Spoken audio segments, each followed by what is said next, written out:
In this video, I'll show you how you can flip and rotate an image in Photoshop. So starting from the main window, we're going to go File, New, and I'm going to create a new project, which is 1920 by 1080. Now what we can do is import our image. So for me, I'm going to go to my File Explorer, and I happen to have an image which we will drag on. You can open your image in Photoshop however you'd like. I'm going to then click this tick icon, and here is the image. You can also go File, and you can then click Open.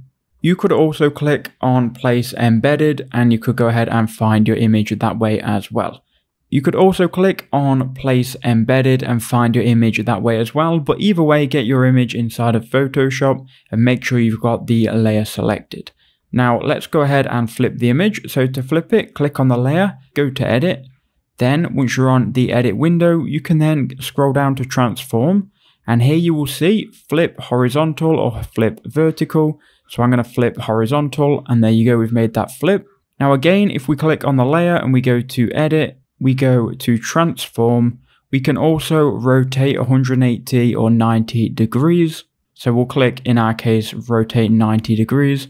And if you click on the layer and then you hold Ctrl T on your keyboard, it will open the free transform tool, where if you go to one of these corners, you can actually rotate this to a custom degrees. So that's how you can flip and rotate an image inside of Photoshop. I hope that video helped you out.